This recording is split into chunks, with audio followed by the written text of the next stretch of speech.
Sometimes, a small act of courage can change not just one life, but hundreds. Today, we are going to walk through such a story. The Western United States, a place known for its bright sunshine. Yet beneath that same sunlight, there are those forgotten by the world. People surviving day by day, with no one calling their names. People labeled as the homeless. From a distance, they look like the evidence of failure. But if you come closer, you see something deeper. People who have fought harder than anyone just to stay alive. And today's story is about a man who chose to walk beside them. His name is Damon West. Once a young man with a brilliant future, a college football player who lived in applause and dreams. But then, his life crashed. Drug addiction, despair, prison.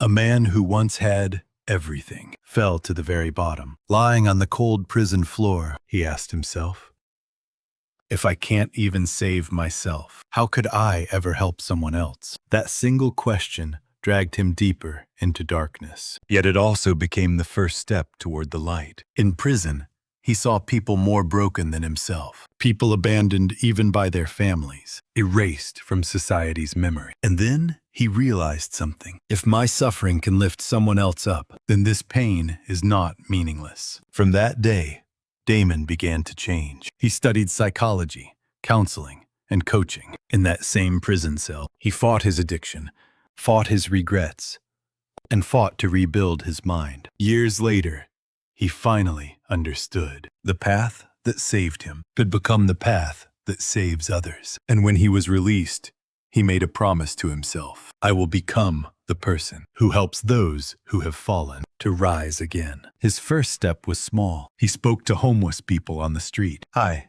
how are you holding up today? He called them by their names, looked into their eyes, and listened to their stories. And that alone began to change their world. You are not a failure. You deserve another chance. Those simple words lit a faint spark in their eyes, a spark that would grow into 100 lives reborn, something no one could have predicted. Damon's small greetings and his gentle eyes rekindled a spark of hope inside someone's heart. But for that spark to grow into a flame, they needed something very important: a job. Opportunity. A word that should belong to everyone. Yet for the homeless, it was a distant dream. Many had no ID, no address, no phone number. And the stains of their past made every door shut tight. Society whispered to them, "You're already finished." But Damon softly replied, "Not yet." He began small weekly gatherings with people he met on the streets. A dusty, abandoned warehouse corner, a few worn-out chairs, some cheap coffee on a wobbly table. In that humble place, people cried, spoke non-stop, or sat in silence, letting tears fall. It was a place where no one judged them. In that room, they began reclaiming what they had lost for so long: their humanity.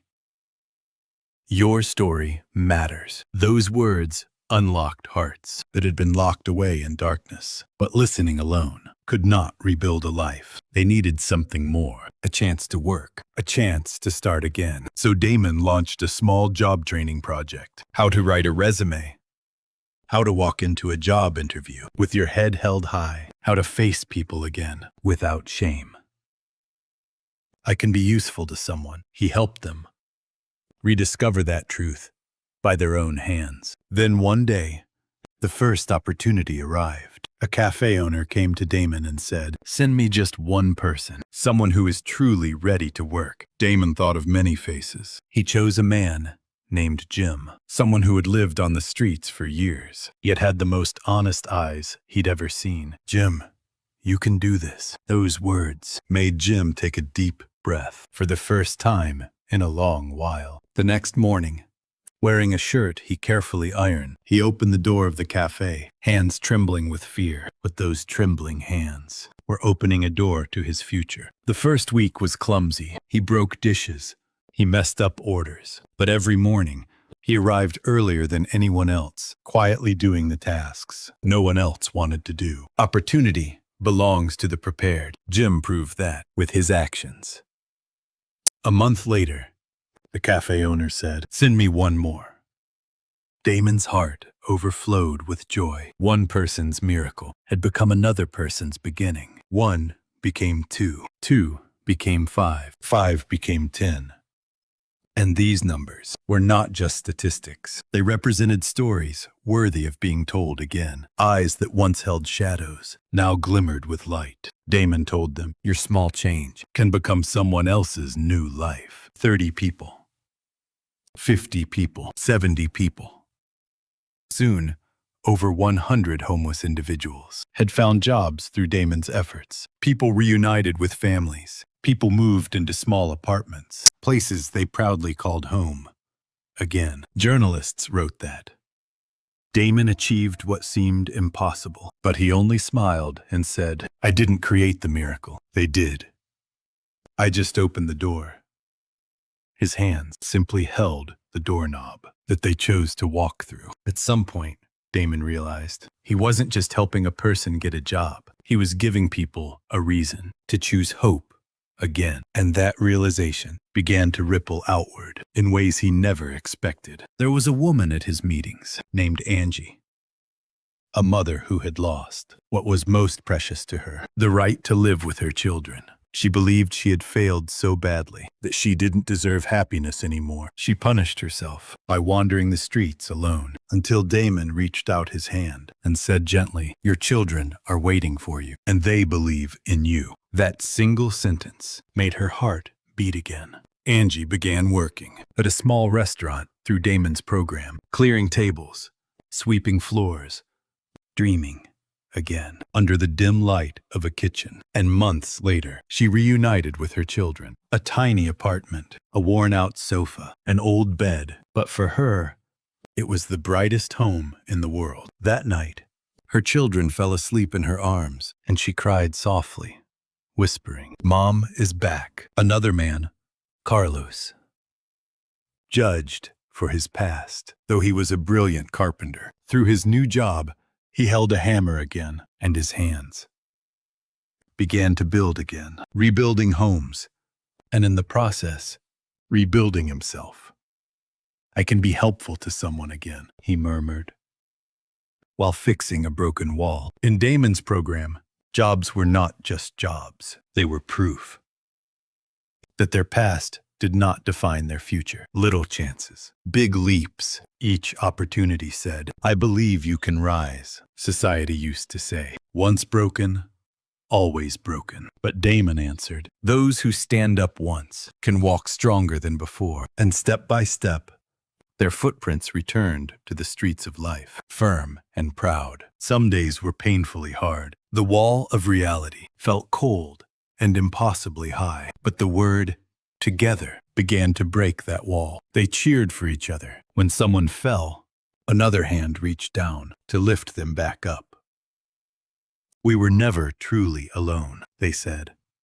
A reporter once asked Damon, do you think what you've done is a miracle? He paused, shook his head slowly, and answered, no. The miracle wasn't mine. I simply opened the door so their miracles could walk through. Then what did you give them? The reporter asked again. Damon smiled quietly. I never forgot that I am just like them. One day, the people he helped gave him a gift, a simple wooden plaque carved with thank you for believing in us. Damon stared at the words and closed his eyes. In his chest, the warmest flame slowly began to rise. A man's small courage gave over 100 people a reason to live again. And those people began sharing that hope forward, lighting new lives, one by one. Hope, he learned, is a fire that grows when given away. Life can be painfully cruel. A person who once had everything can wake up one morning with nothing left. Someone who tried harder than anyone can suddenly be thrown into the deepest darkness. We often tell them, stay strong. You'll be okay. But to someone drowning, those words can feel so far away. Damon understood something important. Changing a life doesn't require big gestures, just small acts of courage. His first step was simply making eye contact with a person sitting alone on the street. The next step was asking their name And then, how are you holding up today? Just that. Change begins with something so small. One moment of attention, one chance given, one word of belief. Damon didn't hand them miracles. He gave them opportunities, and they were the ones who held on to those opportunities with both hands and chose to begin again. We often compare ourselves to others and feel defeated. Their success looks big. Our steps feel too small. But sometimes a single small step becomes someone else's turning point in life. And that step may become a path of hope for others to follow. This is not a story of a successful man. It is the story of people the world abandoned, who found a reason to live again, standing up and helping each other rise. Damon walked beside them, but the true heroes might not be Damon at all. They are the ones who once fell, but chose to get back up. The ones who made this story shine brightest, if we have the courage to give just one chance to someone. Today, that chance may become a second life for that person. And someday, the small hope you share may become a miracle in someone else's tomorrow. Sometimes, a small act of courage can change not just one life, but hundreds. May our small steps today become the first light in someone's new beginning. And may hope find its way back into your life as well. Thank you for being here, and may peace follow you today, tomorrow, and always.